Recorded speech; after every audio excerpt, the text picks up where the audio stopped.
Welcome everyone to our May IPAI webinar. Our topic today is Big Box Stores, What's the Big Deal? And we have an all-star panel for you all this morning.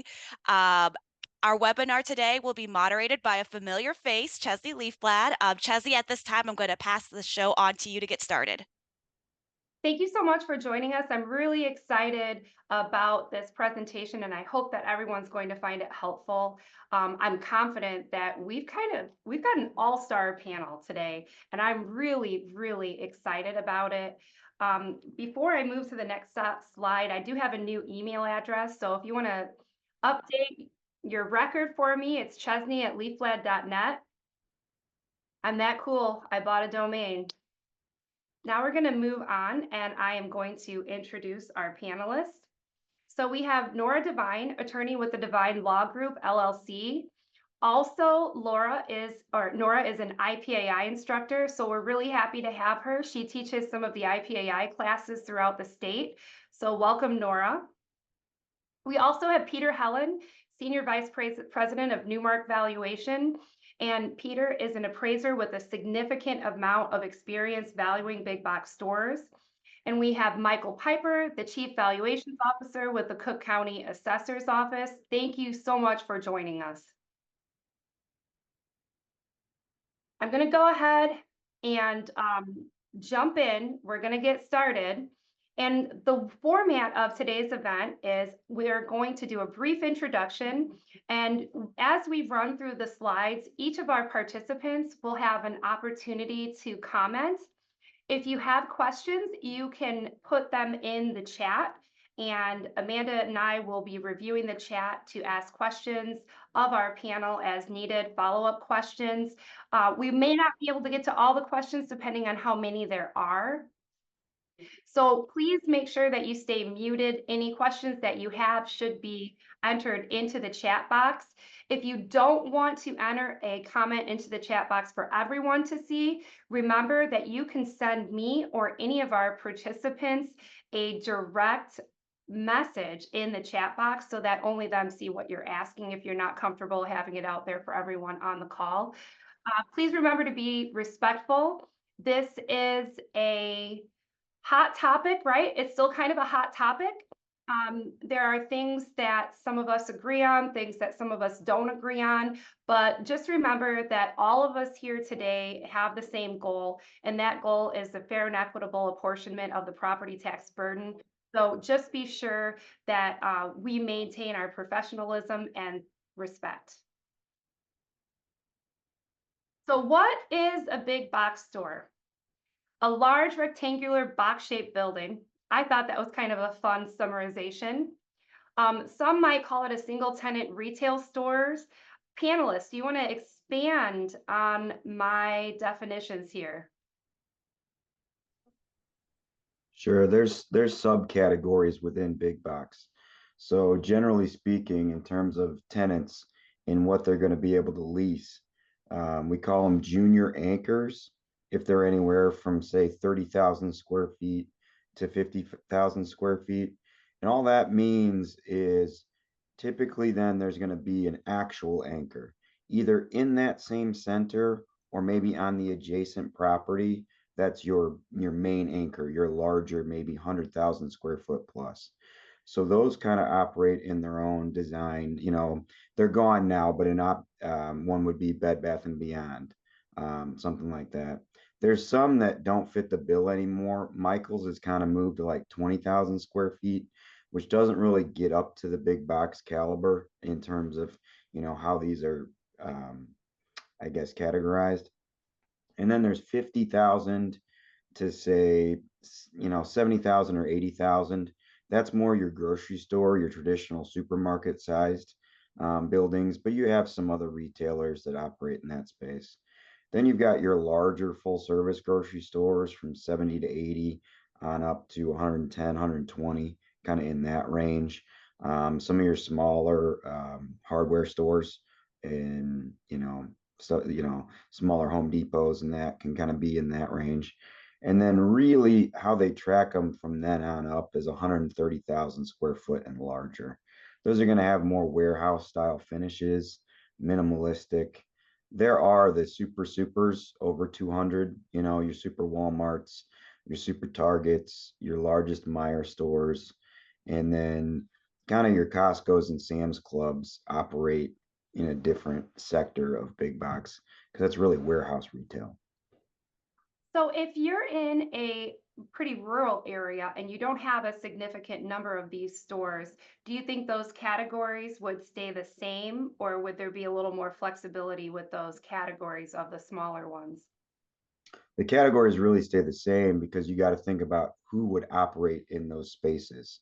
The only thing that really changes, there's been some, smaller Walmarts that have popped up in rural locations that I've seen, sub 60,000 square feet. So they have kind of entered that to a smaller degree. But really, what we're trying to do is mimic the marketplace and the users and what they would go into. Um, so that's really, the task that we have in valuing these is we can't really say, again, I'll just use it because I thought of it, or Burlington Coat Factory, for instance, right?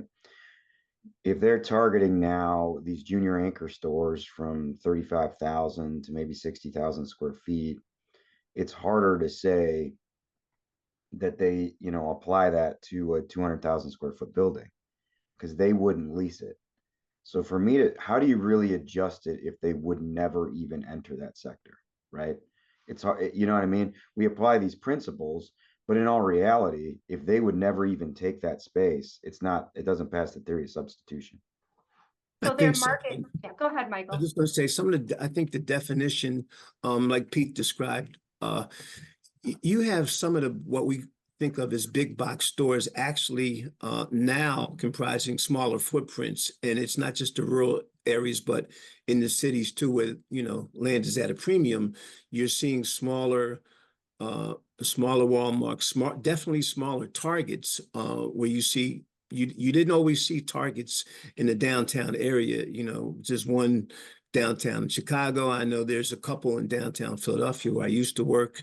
But also what we traditionally think of as big box stores, the footprint that was there, a lot of the big box, like we say, single tenant retail stores, Macy's, for instance, and even though they typically own their real estate, and Sears, who went out of business a few years ago, you see those actual stores, the real estate converting to something else totally different, and it's more typical to see those stores now comprising more than one tenant in the same real estate because they don't need as much space to do what they do, and a lot of that has to do with the nature of retail itself. Yeah, I'd like to jump in and follow up on Michael's comment. The distribution mechanics have really changed a lot. And I think in states where these retailers were accustomed to a personal property tax, they got really good at moving items in and selling them off that day or that week. So I think we're seeing a lot more of that style of distribution going on in even states like Illinois. So they are able to shrink their footprint and change up their logistics and their distribution. And the technology is so much better in terms of like where you need your stuff that's going to be sold and where you don't. And so you see these huge distribution centers and these smaller retail footprints. So it's making the big box even more obsolete than it was even 10 years ago when we were all having these talks with each other. Awesome. So pictures, I prefer pictures to words. So here's some pictures of a big box. I found one online that literally just said big box. I thought that was great. We had Sears here in Gurnee, where I am, for years and years, and it's gone now. We had Lowe's and it's gone now. Walmart's still hanging on. Okay, moving on to dark store theory. Hey, who turned out the lights? So the term dark store generally describes vacant stores, as in dark, because they are without electricity.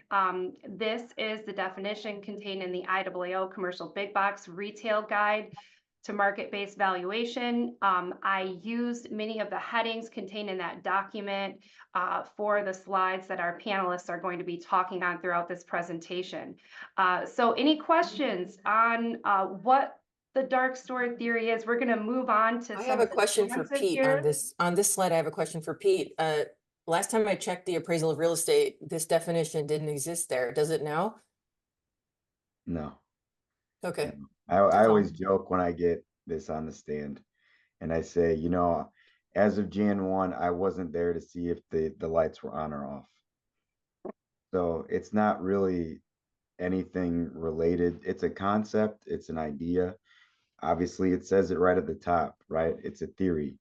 Another thing that I've, brought up on the stand as well is, so why is this something that we don't apply to any other single tenant property? If I turn the lights out and I go sleep in a hotel from December 31st to January 2nd, is my house dark? Should my house be valued less than it was on Tuesday because, at that point I vacated the property for a Or few days? conversely, if you turn the lights on after you've been gone for 3 months, should your assessment increase? Right.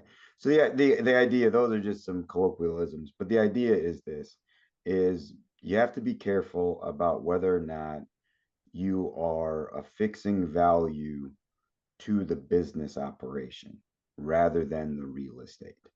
So that's all I would say. Whether you're an assessor, whether you're an appraiser, wherever you fall in the spectrum, right? And in the state of Illinois, it's market occupancy at market rates.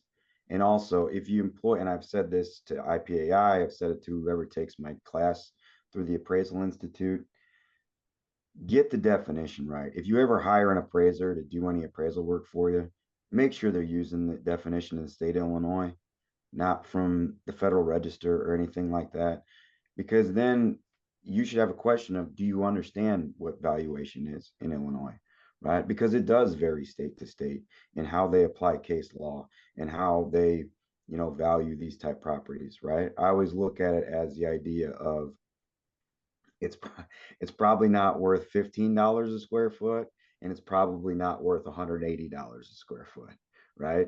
So then in the middle, we have to figure out, for each individual property. And I use that because at the very bottom of the market, we've all seen it. We've even seen $8 sales a few years ago, right? On these, it's a land transaction, realistically, when you get to that low. And the 180 is a sale leaseback or a build to suit. Neither one of them are hitting the mark for what the definition of value is in the state of Illinois. So we are going to talk about those a little bit more on a later slide. I do have a question in the chat. The question is, what about the various jurisdictions that have specifically challenged this theory and have actually considered legislation that reimagines market value? So there's a couple examples that come to mind. Illinois comes to mind. Not long ago, maybe 5 or so years ago, we had legislation pending that would have said if there is a store that is bigger than a number that you can imagine would make the store qualified as a big box, and if that store is newer than X number of years, then cost approach should be used to value the store, value the property. So that did not pass because, we are an ad valorem state. We're based, it's January 1st, value in exchange, not value in use. And when you start carving out every single exception, you start to be a little bit more like California, where they tied all their property values to recent sales. And it was probably one of the biggest failures in property tax policy in our time. And so if you're going to be ad valorem, if you're going to be based on value, then you don't want to, I think it's unwise to carve it out. And also Kentucky comes to mind. There was some case in Kentucky and it provoked some legislative reaction where they were going to specifically, carve out big boxes and have them assessed pursuant to some type of a statutory framework that was different than other commercial properties. So I have seen that. I think it's reactive. I think it's unwise, although it's well intended. Hey, I've seen Nora, I it have a in question multiple. for you. I wanted to know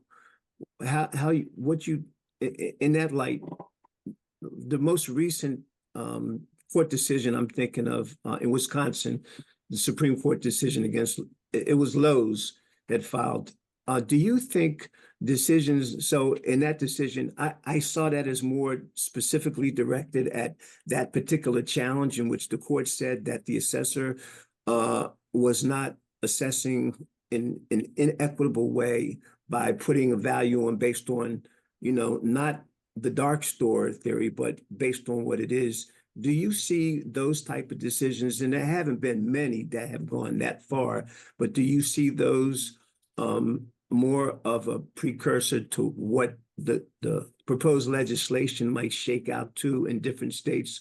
Or do you see those more focused on that particular challenge? Because I kind of see it as the former. I don't know that case in particular. I've been watching the cases in Kansas a little more closely. Okay. Um, I think that the discussions that we have as representatives of large retail properties is, I mean, there's a whole committee at the IPT that I've taken part in with, lots of members that are really living and breathing this issue. And it is nerve-wracking to have a case go all the way to final decision because, you could get a very interesting decision. And, the decision you get today from this decider of fact may be different from some other decision you could get on another day from another decider of fact in the same Right. tribunal. So Sure. I think that there is like a trepidation of like, what if we get a bad case and then, we're stuck with it for 10 years until we get a better case. And, so A the lot of attorneys that are one. mindful of creating bad case law and bad precedent. And it does impact I think the willingness to settle some cases. For sure, for sure. Some of what I saw in that one kind of references what we're talking about here in terms of a definition. And there was uh, one line from there I read, and I might have gotten it backwards, but I think it was, every dark store is vacant, but every vacant store is not dark. So the implication that if it's vacant, that also implies that it's probably in disrepair, but that's an actual vacant store. Okay, it's not the theoretical one that we imagine when we look at what we call the dark store theory. What if it were dark? If we're actually vacant and dark for a while, it's probably, in bad condition, therefore would be worth less in that completely hypothetical situation, though. But what I'd like to hear from Pete on this, I mean, it's not as much about disrepair as it is about obsolescence at this point, especially with some of those first generation spaces. Well, I would agree with Michael from the standpoint that when you're evaluating these transactions, right, every one is different than the next. You could have a property that's vacated because the user, builds a new store across town.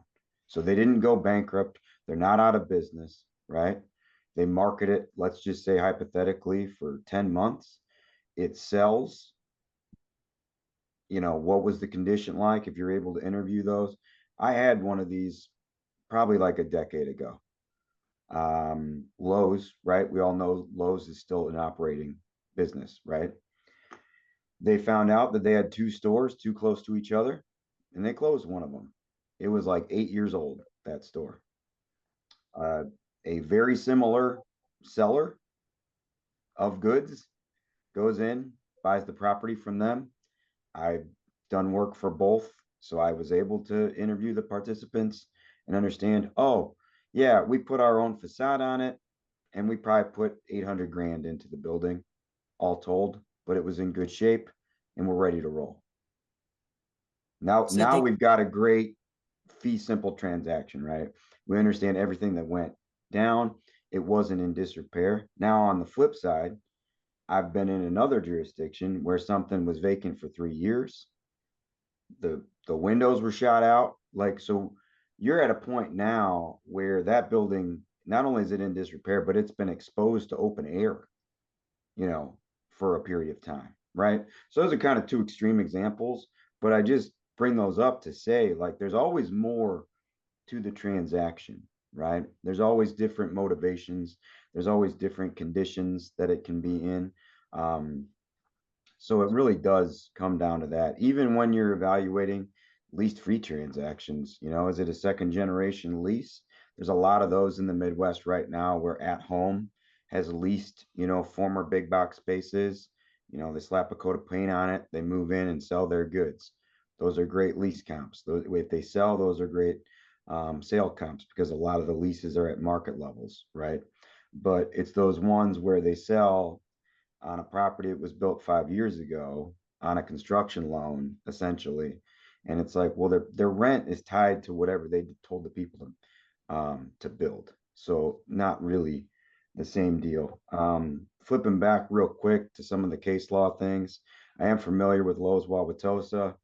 Um, the attorneys that I know and respect in the state of Wisconsin did not feel that that case should have been taken to the length that it was taken to, and the evidence was not good from the appellant side. That's kind of the detail I have back there. I've seen it happen also in Indiana, where it was a 3-year-old Meyer, and they had an appraisal for $35 a foot. I I doubt Meyer makes that poor of real estate choices, right?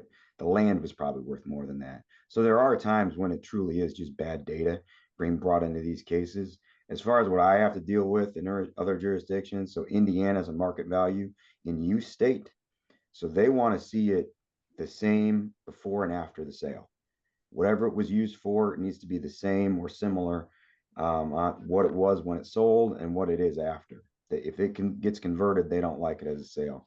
Iowa's case law at this point is they basically have an occupancy cost tied to it. So whether it was vacant for 8 weeks, you've got to make some sort of adjustment. So what I've done out there is take a couple, like an Ashley Furniture, they bought a building and put money into it, and a Dick's Sporting Goods, they bought a building and put money into it. I pulled those permits, I figured out what they put into it. That's my adjustment factor.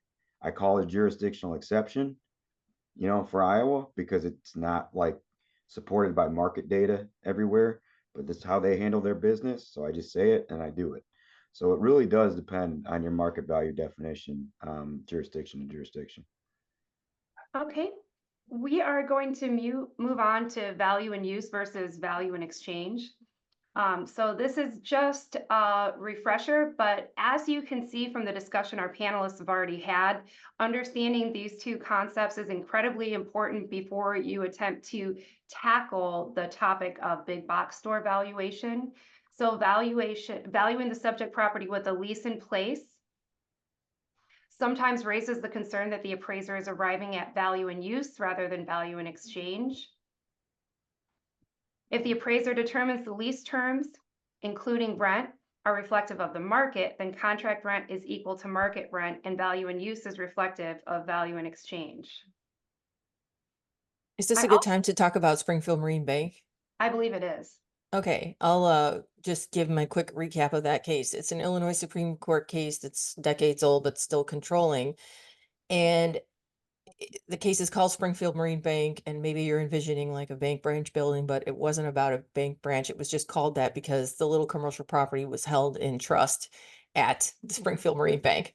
But it was basically a little commercial building, and the tenant was operating there, and he had what you might call a sweetheart deal on the lease. He was paying, or she, it was probably he at the time, it was back in the maybe 70s. They were paying an amount per square foot on their lease that was significantly lower than what the market value would support. So if they went down the street to a very similar looking building, similar age, similar size, the amount of money that that landlord would have been asking would have been much higher. Okay. So somebody appealed the taxes, and it was either the landlord or the tenant, and I don't remember, but they very, very much wanted the property taxes to be based on the value that would be indicated by this below market lease rate. Very much they wanted that. They went to the assessor, they went to the board of review, they went to the property tax appeal board. Nobody agreed with them. They said, no, that rent is clearly way lower than it should be. So they went to the Illinois Supreme Court, and that's the law of the land. It's basically you're going to look to market rent in order to figure out what the value is. You're not going to look toward a lease that is below market. Now, this is where all the assessors are with me, right? Everybody's like shaking their head. Yes, yes, yes. This makes sense. This really makes sense. But then what comes next is, but what if the lease is much higher than market? Do you assess the property at the value that's indicated by that above market lease? And most of the assessors I've talked to over the years in the hearing rooms and elsewhere are like, yes, the lease, that's the lease, you know, and if the sale was based on the lease and the lease was above market rent, then, you know, too bad, the sale's the sale, and the market value of that property is the market value based on the late. But, you know, but I'm like, wait a minute. So if it's low, you want to go to market. But if it's high, you don't want to go to market. So, you know, that's where you can't have it both ways. And in Illinois, the Illinois Supreme Court's really clear about how we are supposed to value income producing properties. And we are supposed to be looking at the market rents, not the subject rent, insofar as the subject rent is lower or higher than what the market rents are. So, I would agree, Nora. I disagree with most assessors on that because we're looking at, no matter how we do this, we're looking at an assumption that we got from the market, inputs to what we got from the market. Yeah, but there's a lot of leases that are really more like financing transactions. A lot of that's your right. build to suit leases, and you know, so you really need to make an adjustment for those leases that are above market rent. And hopefully you're in an area where you have enough data points and you have enough paired sale analysis, or, you know, just general theory of substitution. You're able to look around and see what is a property like this renting for. And it's harder the further out you are, the further flung your jurisdiction is, you know, that data is harder to come by, you know, CoStar up until, I mean, now, you know, it's just not that useful south of I-80 as far as, you know, figuring out what things are renting for. So I do sympathize, you know, but as a general premise, we all need to be following Springfield Marine Bank. And the reason is because PTAB does follow it. And if PTAB doesn't follow it, the court will overrule them. So it's inefficient as, you know, as an assessing official, as a board of review member, as an analyst of the board of review, to just say, well, I don't really care to understand or apply Springfield Marine Bank. I'm just going to just kind of assess this thing as high as I can, because someone up the ladder is going to say, no, that's not the law and we have to change it. And then you put your taxing districts in difficult situations with creating large refunds that didn't need to happen. So, you So know, this is, it's, yeah, this is a really difficult concept, and anyone on the call who's recently been through the qualifying series is going to remember this. But one of the things that's important to remember is what's the rule versus what's the exception. So in Illinois, value and exchange, that's the rule. That's our rule. Value and use, the instances where we use that, it's the exception to the rule. And when we're able to apply something within that exception, it's specifically laid out to us within the statute. So that's a great point that it's really important to remember. What other advice might you have for someone that is in a jurisdiction where it's going to be more difficult for them to ascertain what the market rent is, outside of contacting Bob Becker? I saw him come in a little late to the presentation. I think as an assessor, you got to make friends. You know, you got to know your busy commercial brokers in the county. You got to know kind of the business community, maybe show up at the whatever they have, chamber of commerce meetings and things like that. I just think you need to be curious and you need to be kind of plugged in and aware of what's going on with properties in your jurisdiction. So Yeah, moving on, go ahead, Michael. I was just going to say, I think you brought up, that was a good point you just made. The availability and accessibility of data is one of our biggest challenges. And the further out you get, the more of a challenge it is. And I think in trying to not just, you know, see what other assessors and appraisers are doing, but just kind of stepping back and getting more of a big picture of, in terms of, for instance, with the big box stores, you know, if we look at the hypothetical dark store theory and look at how folks are trying to consider how something like a big box store, a Macy's or a Walmart, or particularly the ones that have actually gone out of business like a Sears, there's a model that I think reminds me of what we may have seen in archdiocese owned properties going back decades now, where the archdiocese properties would close. So the church, the rectory, the school, the convent would all close and be sold to someone else. And typically, those archdiocese properties wind up going to just a handful of buyers. Typically, it's other schools or something else close to that. But there's only so many available buyers or interested buyers in those types of properties. It's the same thing with the big box stores. I noticed one of the first ones to go out of business, to go bankrupt, Sears. If you look at what they've determined their properties are worth based on what they're going to be going forward, and sometimes they're just completely demolished and it's a land sale, kind of to Pete's point. Uh, in the West, a few of them actually have become parts of medical centers. Okay. In other parts of the countries, not just Sears, but Macy's and some of the other big box stores that have actually become something else. Not, we're not looking at what they were used as when they were bustling businesses. What did they become? What did someone identify as the best use for that? It's part of a converted mall where there's more of an experience that folks are selling. You don't just have one tenant selling whatever Macy's would sell. You'd have several things going on. But those are, if you notice, there's a trend in those converted uses. And that's kind of what some of the market is going forward.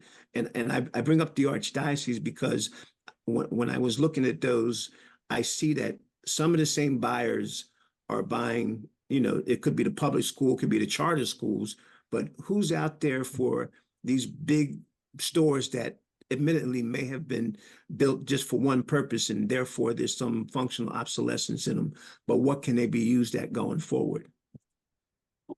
So I have a question in the chat box that I also think you will be able to answer.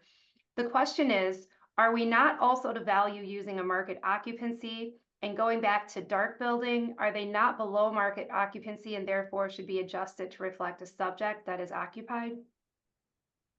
Most of the decisions I've seen say yes. It's if it's you can't rule out a dark store as a comparative value, but the store actually has to be dark for you to be able to use that as a comp. Nora and Pete, you guys may have seen something different.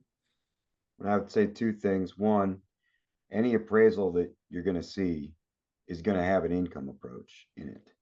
So in the income approach, that's where your market occupancy is established, usually through surveys and peer data. So that's your market occupancy rate. So in that section with a market lease rate, market occupancy, and market expenses, that approach should be correlative to the other approaches. So, whatever that value came in at, using that market occupancy, and if their sales comparison approach is correlative to that, there that will either flesh out that there needs to be some sort of adjustment to any of these sales individually or not. But I would say this, if in their highest and best use, it's been determined that the market for this property, right? Because we're always only appraising one property. If the market for that property is owner users rather than, an investor, so to speak, to use that building, it needs to be vacant and available for me to move my business in, right? So again, we get back to the idea, if it was marketed, to the public for, whatever we determine to be the appropriate marketing time. So not too little, not too long, right? Within a reasonable amount of time. That's what's required. Again, I have to harken back to single family residential, right? When I want to buy the house because I want to live in the house, right? That's the highest and best use, is for people to live in that house. So I can't live in it if you're renting it, right? Or you're still living in it. You've got to leave so that I can go in. That's the only way we can get these fee simple market value transfers. It's the same for every property type, right? On a single tenant basis, obviously multifamily is different because it's never going to be one unit. But industrial, office, retail, you know what I mean? Like some of this stuff we start kind of overthinking, what it is that we're doing and what it is that we're using for. Well, this reconciliation point's really important because, the assessors sometimes will do a Marshall Swift printout, just a basic cost approach, and be like, Eureka, I found it. This is what it's worth.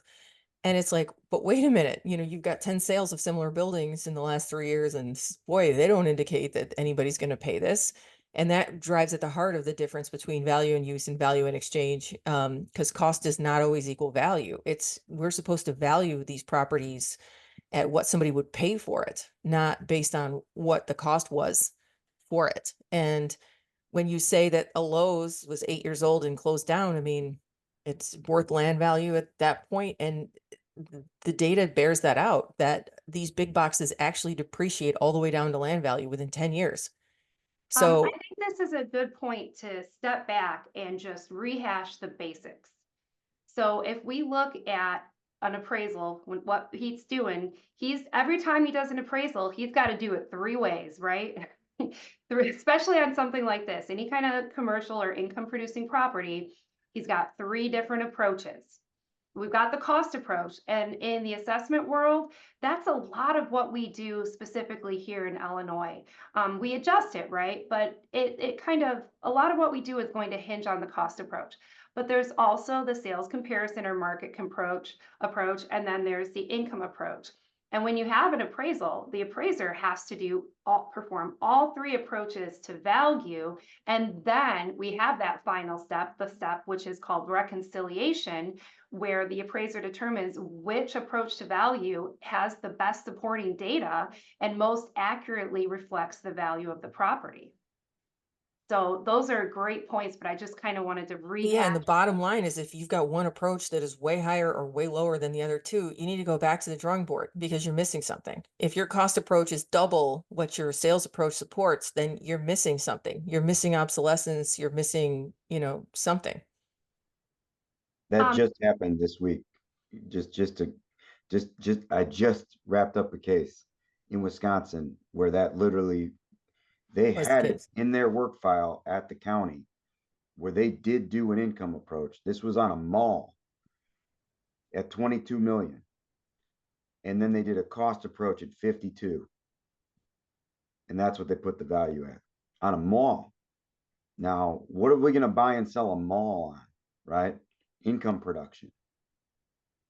And this thing was built in 1971 too. So again, we really gotta we gotta really be careful when we're doing these cost approaches. So what I always do, again, because our charge here is market value, especially on these single tenant retail buildings, I'm pulling redevelopment comps. Why? That's going to get me an economic life cycle. Okay. And it's going to pull in all of them, right? It might have the one that was a 12-year-old Target that got torn down or converted to a medical use. And it might have the one that was, 52 years old before they finally, turned it into a feed store, right? But by and large, if you get enough data points, you're going to be able to figure out, okay, how long do these things really operate? And that's not just for big box. That's for a restaurant. That's for a Walgreens. You can do it for all the different property types. But what I would kind just say, of, it's kind of like when I'm going through my closet, which I should do more often, and looking at my clothes. And there's some stuff that is like, I still love it, I still use it, it's got a hole in it, I've got to get rid of it, but it's not good enough for Goodwill. It's not good enough for anyone to ever use again. Like, it needs to go in the garbage. And then there's some items that just don't fit anymore. Let's be honest, I passed 40. There's some stuff that just doesn't fit anymore, but it could be used by someone else, so that's going in the Goodwill pile.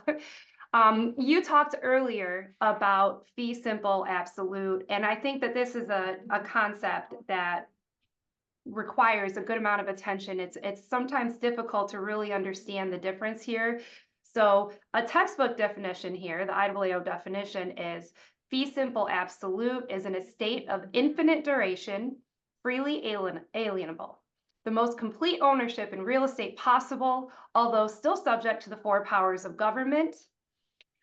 Those are governmental restrictions on the rights of ownership for those of you that recently went through qualifying, may still be subject to private encumbrances or restrictions. And lease fee is fee simple subject to a lease. But I know that these definitions could definitely benefit from a little bit of expounding.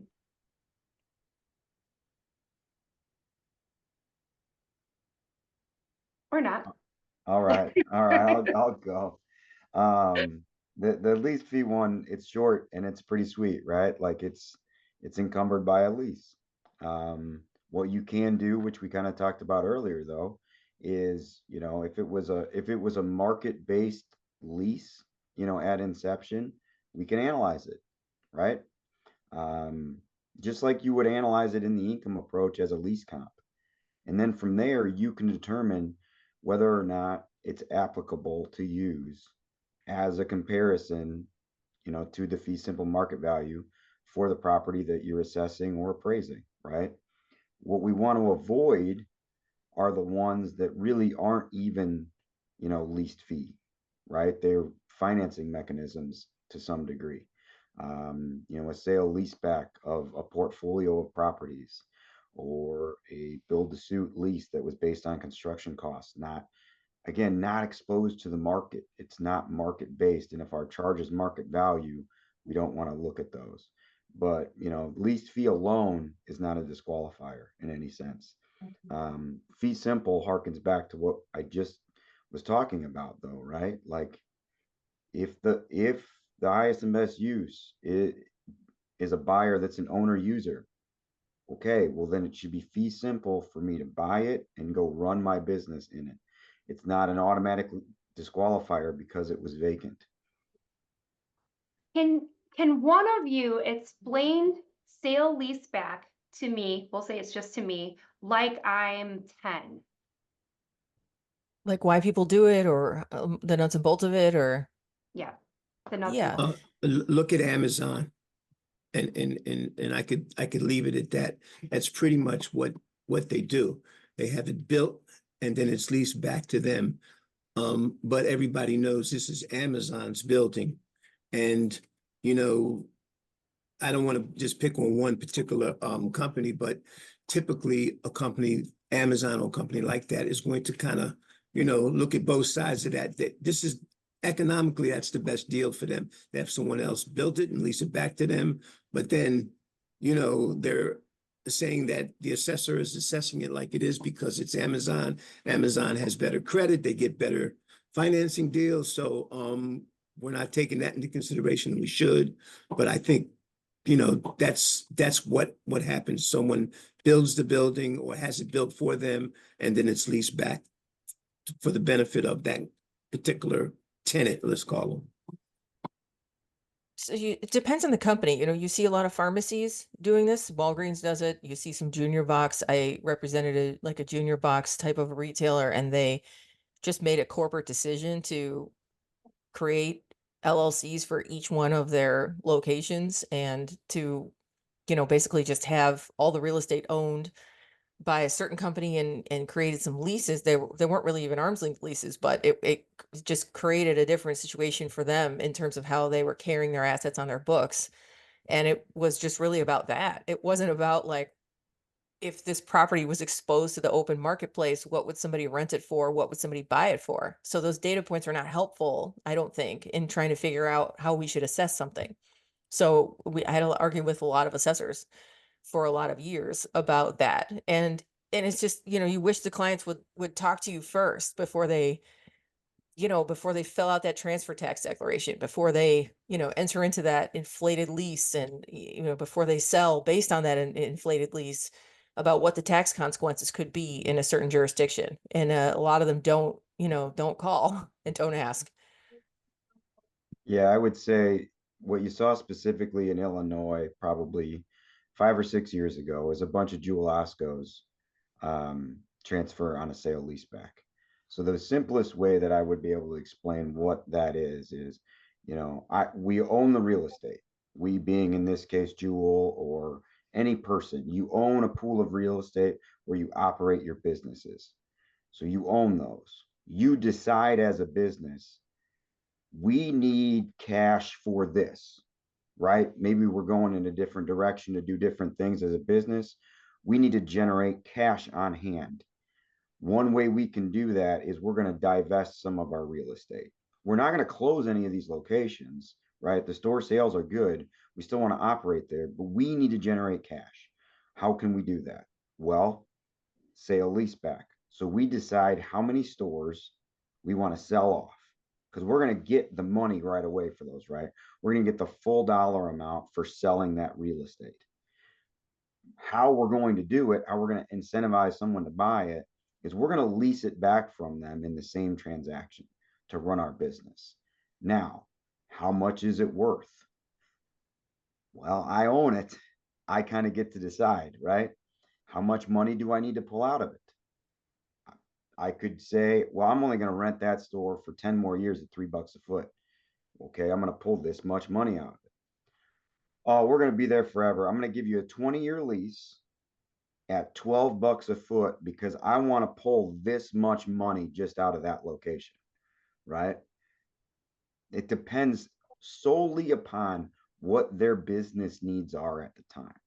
They And don't that get an kills me because appraisal then done. when it comes time to fill out the P-Tax 203, they put down, yes, this was an arm's length transaction. Oh, yes, it was exposed to the market. It's like, no, it wasn't. Why does no one ask me Right. about this before you guys fill these documents out? You Well, know, and a lot of them are dead giveaways, right? Like the Jewel one was the easiest because they did it for like 12 stores at once. And the transaction date in multiple counties was the exact same day, right? So, like, beyond that, like all of us can kind of see stuff that's right in front of our face like that and understand that this wasn't some deal, you know. Plus, I always tell people we're so fortunate to do valuation like this that's retrospective because Google is an amazing tool, right? So we're going to PTAB on something that's a 4-year-old case, and you want to know what they did with it? Man, you already Google know. Imagery is going to Mm. tell you what they did with it, right? Did they do anything? So you're Mhm. telling me if on in 2018 Jewel operated there, and in 2024 Jewel operates there, but it sold in between, might it have been some sort of a lease fee transaction? And what Okay. Erin said in the chat, which I'll amplify, she said it's just Mhm. like moving money around is like how she likes to think about it. Yep. It's Yes. absolutely true. It's absolutely true. Do you need cash on hand or not? So let's build on to the concept of build to suit. It is asserted that these transactions are based either on financing or cost of customized improvements plus a premium paid for land acquisition. So this concept of build to suit, I know is an important one for big box. Pete, I really loved your grade school level explanation before we expand and really get into the nitty gritty. Can you do that again with build to suit just on the Sure. fly? Sure. So the way I explain this one and why it kind of fails again, market value, is you got to look at when was it ever exposed to the market? So let's start from the beginning. I, again, as this retail operator, in this case, big box could be a restaurant tour, could be gas stations, doesn't matter, right? But in this case, I'm a big box retailer. I want to open a store in city X. I've decided that. Then I'm going to go in. I don't actually care what exists in the city. If I'm big enough, I'm going to decide where I want my location to be. Maybe there's something there on the property, maybe not, right? It all depends on how much money I'm willing to spend and where I want my location to be. So I'm going to pick that out. I've got my select group of developers in a certain regional area. I'm going to reach out to them and say, hey, I want a store there. How much is it going to cost to get a hold of the location, right? As you said, the land acquisition, whether there's any zoning changes, premiums paid for that. Okay, there's that amount, right? But I've already picked it. So that's an important point we're going to get back to. The next thing, I'm going to tell you to build me this because I need certain things. I need my building to look like all my other buildings, or I've got a new concept that I want to add some things into. I need it to flow the way that my retail operation needs to flow. Again, not cost manual based decisions, business operations based decisions to suit my specific needs. And then you're going to get that land for me, you're going to build it for me, and at the end of the day, and you're going to add in whatever developer profit, right? And then at the end of the day, that total, we're going to have to apply a cap rate to it. And the end number is going to be the rent I've got to pay. And that's how that works. It's all backloaded. Notice at no point did the developer say, all right, I got all these numbers. Here's what you're owed. Or, you know what, I'm going to check in. Let's say it was Walmart. You know what, I'm going to ask Meyer and Target if they'd pay more. Right? That's not part. That would be market exposure. That would be like, all right, I got this land now, and I'm going to build this retail store, and I'm going to try to lease it to any of the three of you. Didn't happen that way, right? Same goes the other way, where they built it, and they're like, okay, I do like that. You built it exactly the way I wanted it. But let me see if these other two vacant buildings in town, I could lease them for cheaper or the same amount and convert them. No, it was the agreement was already agreed to. This is going down. This is all going to happen. That's kind of the, again, the basic level of how a build to suit transaction works. The main point, there's no part of that that is exposed to the market. It is a one-to-one relationship. It is all based upon business decisions. Because the other thing is I could just build it myself. I'll go buy the land, I'll go build it, and I'll operate my business in there. But in this case, I don't want to front the capital for any of that. So I'm going to have them do it, and then I'm just going to pay lease payments. So what is an option for an assessor? Unlike an appraiser, we just have to value everything in our jurisdiction. There's no competency requirement. If it's there, we value it. It could be a nuclear power plant and we have to value it. You have to value everything. And not only that, in addition, we are always having to consider equity as well, and the equitable apportionment of the tax burden. So what are the best options for assessors given these limitations on these transactions? Expand your footprint. So I just pulled up, while we are talking earlier about data, I pulled up a report that I just did in rural Iowa on a Walmart, town of 8,700 people. Okay. I got 6 lease comps. 4 are in the state of Iowa, and I mean across the whole state. One's in Wisconsin and one's in Minnesota, just for a simple Walmart in a small town, right? Because that's where the data's at. It's not out there, right? We've got to pull from a larger window. And now I'll scroll up real quick to my sales. I got to zoom in because I got a lot of them. So I got 10 sales, and 1, 2, 3, 4, 5, 6 of them are from Iowa. 1 of them's from Wisconsin, and 3 of them are from southern Minnesota. Again, at least as geographic as I could be. But I used 10 That's what we sales. started to do. We did the same thing, Pete. You know Yeah. what part of the challenge of that is when you expand, you have to expand because there's not going to be but so many of those type of deals taking place in any one given area. But you're going to look at those comparables, and a lot of them are going to be also, I'll just say in your case, say Jewel Osco. If you're looking for something similar, we found the same thing with the Amazon ones. That's not to say they're not valid comps, because if it's a similar, I mean, remember, our responsibility is what? To value the real estate, okay? Yes, we do have to look at all the aspects of market value, including financing terms. But, you know, we're looking at what does the market tell us is happening with something like this, even if it's built to suit. You know, if there are other build to suit, we're just valuing the real estate. So, you know, you're going to find a lot of the same players that are doing the same things in other states. So Michael, do you look for similar demographics to the subject, or We like, do. and with We a do. county So as big as Cook County, like how do you even do that? You have so many thriving that's very suburbs, so different. many struggling suburbs. You have different urban areas that are totally different ball games from each other. And when we say similar, we kind of have to define what, you know, apply our own definition to what we mean by similar. If you look around Illinois, there are no other Cook counties, but if you're looking at, let's just say what a Walmart or an Amazon, what their business model, where do they tend to build? So we look at maybe the edge of the city or the edge of the town, you know. We're trying to make comparable, you know, defined as, you know, something that we would both agree on. This is where your market is, this is where you build, this is where you tend to buy. So we look at those areas. This is probably the last slide that we're going to get to. We've got about 5 minutes left. So fair warning, go ahead and any questions you might have, drop them in the chat box.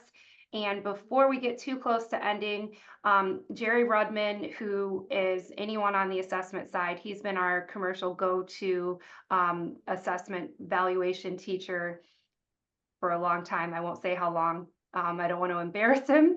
But he says he made a comment about it can be difficult to get people sometimes to talk to the assessor versus talking to the appraiser. And one of the ongoing benefits that you all can have from this webinar is look at the other names of people in attendance, connect with them on LinkedIn, connect with Peter and Michael and Nora, follow what they're doing, go to conferences, talk to other people, and you made that point of making friends. I think that was, Nora, was that you? You said make friends. And that really is true, to have those connections, to have people that you can go to when you're in these But situations. making friends without the curiosity is really not that helpful. Like the Be curious. curiosity has to be there. You kind of always have to be, you see a sign out front. Ooh, what are they trying to get for that? Like, I'd love to know. And If you don't feel like you can be curious, you can go through me indirectly. So moving on to just a couple of the arguments. Some of these have been touched on already, but what I'd like to do is I'd like to provide each of the panelists an opportunity to speak on whichever of these bullet points they'd like to. So we'll start with Nora.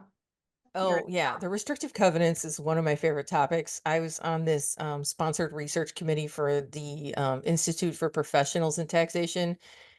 And we, casually called ourselves the Big Box Committee, and we sponsored an expensive research project and resulting report about the results of deed restrictions on market value, the impact that it had nationally.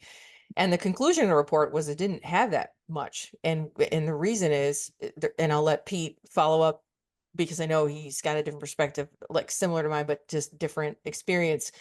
But the one thing that is true is that the Walmart deed restriction is this really boilerplate, kind of inapplicable. It's like you won't have a liquor store here, you won't have a strip club, you won't have gambling. And it's like, okay, but like the municipal zoning laws already prevented any of that from happening anyway. So I'm saying, like, if the deed restriction doesn't restrict anything over and above what the municipality is already restricting, then obviously that is not going to have an impact on market value.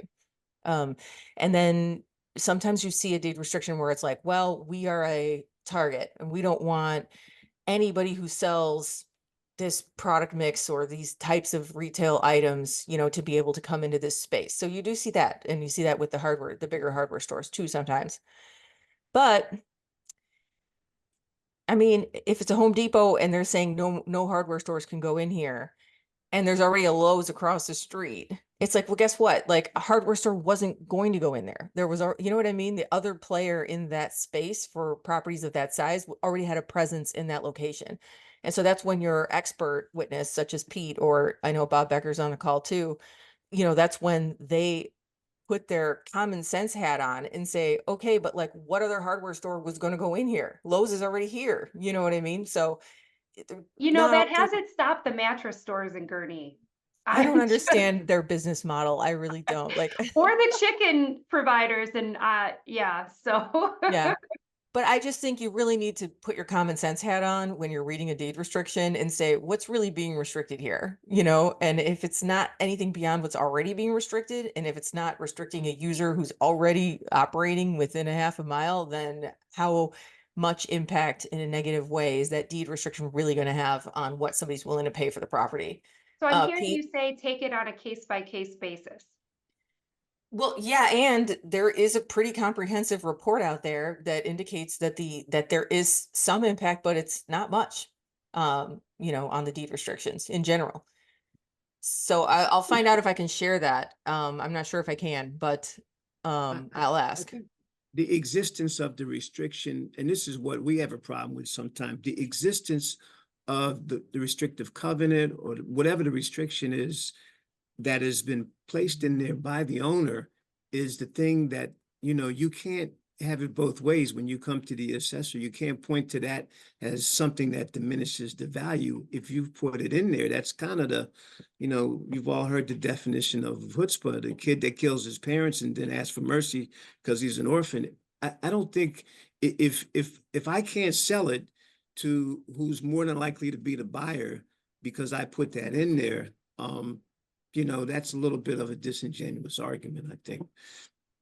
Now, I hear what you're saying about the liquor stores and all those other things that, are in the neighborhood, but it's slightly different. Pete, do you want to pick your topic? Well, yeah, I can piggyback off of what Nora said. If you're ever confused, just pop your head in. Um, we had a Lowe's turned into a farm and fleet. Go in. Was there an issue there? No, they're selling the same stuff. Home Depot leased to an at-home on 59. Like, okay, they're selling a lot of the same stuff. I bet it didn't have that much of an issue, right? If it prolonged the vacancy and then, the only person that could buy it was the self-storage folks, and you got a much better argument that that diminished the value, right? Rather than hit these, oh, it looks like Christine had a question in the chat. Christine, honestly, I can't explain why that, if there's a 5 year, a thing that's been vacant for 5 years and, someone's using it for, say, a 12-year-old property, right? But I can tell you this, I've seen those in cases, in different states and they lose. So that's really it. But you've got to look at it that way. Sometimes somebody's just going to put out a report, they're gunning for the lowest value, and they're going to lose. Some of these cases lose because they should lose. They're using bad data, they're disingenuous. That exists out there too. I wish it didn't. That's why I'm president of the Chicago chapter of the Appraisal Institute, trying to weed some of this stuff out. Um, but you're going to find some of that. And it's unfortunate. And if it doesn't pass the common sense test, then I wouldn't pay too much mind to it. The same way that I wouldn't if it's a 22-year-old building that we're trying to value and we're using a build a suit, sale of a 3-year-old building, right? I look at those the same way, that it's just not good data. So I'm going to jump in on this topic also, Pete. And I know sometimes when I'm dealing with homeowners, even on the residential side, they're very concerned with what can they use, what can they use. And I'm like, the right question isn't what can you use? It's like, what's going to best prove the argument that you're trying to make? But assessors can, and I'm sure even on the appraisal side, you can be in a really unique position if you're dealing with someone else that is a deciding authority that doesn't properly understand the topic. So in this situation, the common sense could be this wouldn't be the best comparable, but you might have an assessor who has a board of review that doesn't understand this topic. They should now, because this is going to be made available and free on the IPAI website. Thank you to Amanda and Josh and the board of directors for being willing to put out free education. So they should be able to have access to this. But the reality is, if you have someone that doesn't understand it, sometimes you might have what would be not the best argument be successful, and vice versa. So thank you so much to each of our panelists. I really appreciate your time today. Thank you to everyone that joined us. And we've gone just a little bit over, but not too bad. I'll take the 4 minutes and end it. And thanks again. Thanks, Amanda. Chessman. Yes.